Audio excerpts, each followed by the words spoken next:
Good day. As I'm speaking to you on Wednesday evening, Hurricane Irma, the strongest hurricane ever recorded in the Atlantic Basin, is just north of Puerto Rico, having caused serious damage in the Virgin Islands. The island of Barbuda has been 95% destroyed and is described as barely habitable. According to the European forecast model, which has proved highly reliable in the past, the storm is projected to travel south to north up the entire length of the Florida Peninsula into Georgia and points north.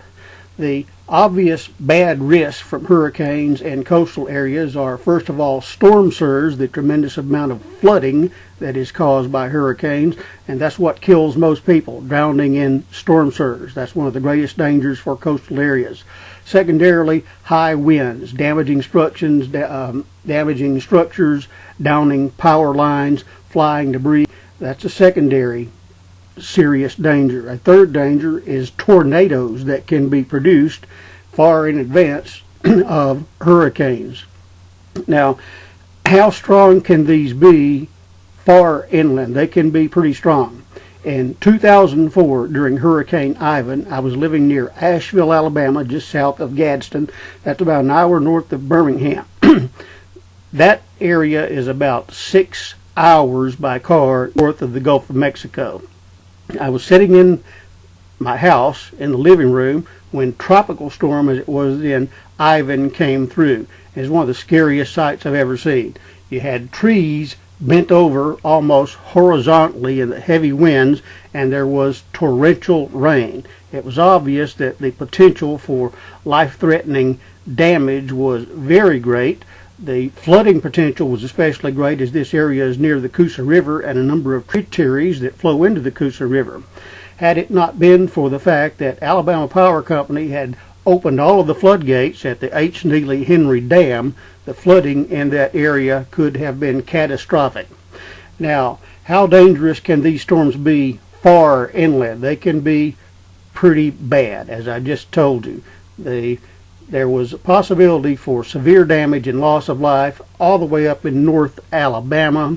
Fortunately, the damage was not that severe in North Alabama, but the potential was certainly there. Now, the bad thing about this thing raking the entire state of Florida is that many Floridians are just going to be trapped. Because of the geography of the state, there are just not that many places they can go. If I were in Florida, anywhere in Florida right now along the peninsula, what I would be doing, if possible, with a reliable vehicle and plenty of cash to do so, would be to head toward I-10 in the north part of the state and then travel west toward Mississippi and Alabama through the Panhandle in order to get away from the path, monitoring that path to see if it took some crazy turn into the Gulf of Mexico. Now, disasters can seem like thrilling experiences if you watch disaster movies on television, and in the midst of a disaster there can be a bit of a rush, a bit of a thrill. But let me tell you, I've been in the aftermath of some disasters, and it's pretty damn bad. I was involved with actually right in the middle of the April 27, 2011 tornado disaster in Alabama. And that was one of the worst tornado outbreaks in U.S. history, and the consequences of that were similar to what you have with certain hurricanes. One of the worst was massive, widespread power outages. In the tornado disaster of 2011, there was a massive power outage all over North Alabama, and it went on for days. Now, that's bad enough. The power outages in itself are bad enough. But here's another problem. You know what runs off electricity? Gas pumps run off of electricity. So what you had in North Alabama after the tornado disaster was a huge area where nobody could buy any gas. So what they'd have to do was travel further out to places where gas was available, and there you had long gas lines. I was in one of them myself. Long lines to get gas, and with the danger that the stations were going to run out of gas.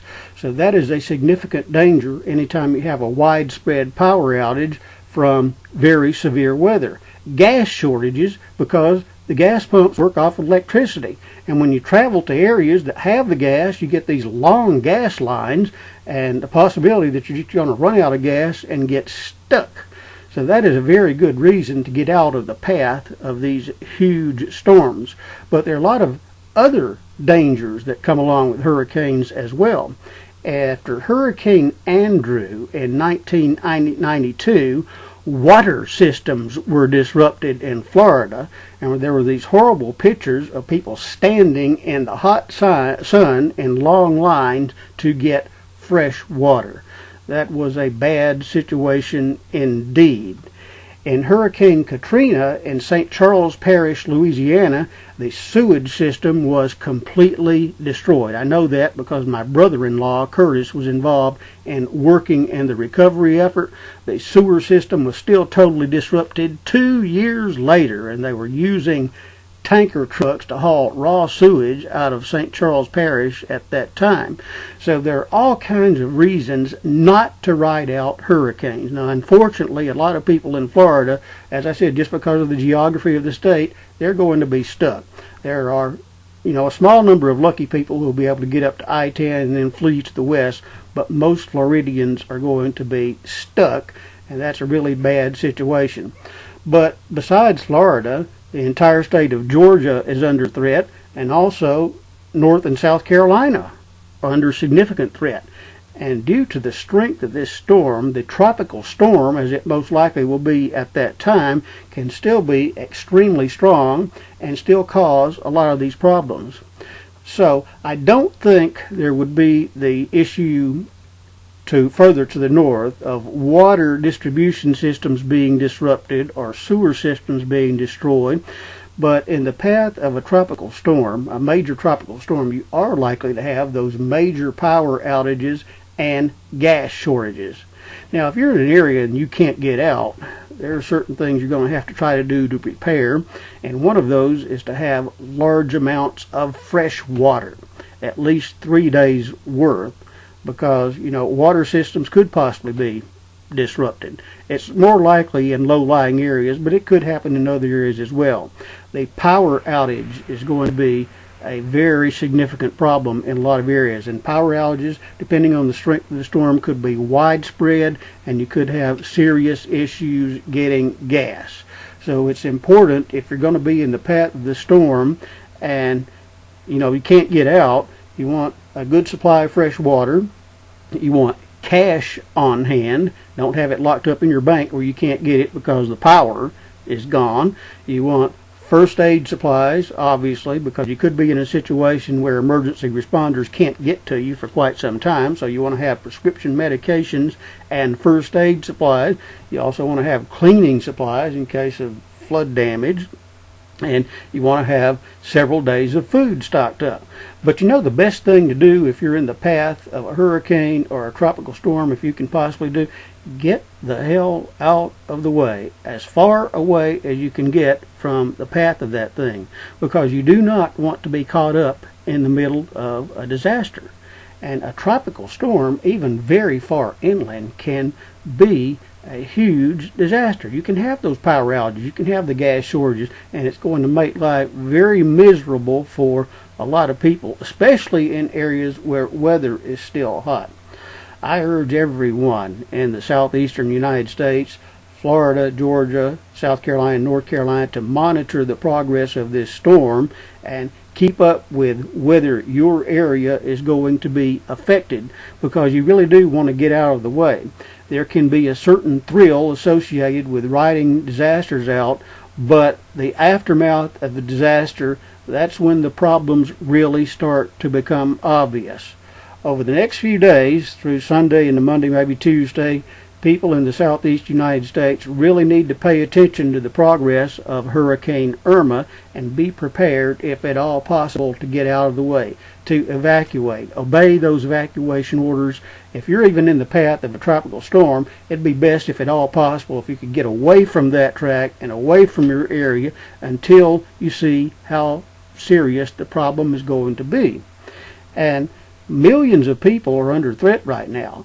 Last I checked, there's a tremendously large number of people who live in Florida. It's well up into the millions. A lot of those people can't get away, but people in Georgia, South Carolina, North Carolina may also be affected. The best thing you can do, if you possibly can, is to get out of the way.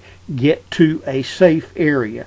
And if you're up further into the mainland, you have more options for doing that than people in Florida who are limited by the geography of that state. This is one of the most serious natural disasters to ever threaten the United States in a long time. And it looks like, as of now, on Wednesday evening, that millions of people are going to be affected.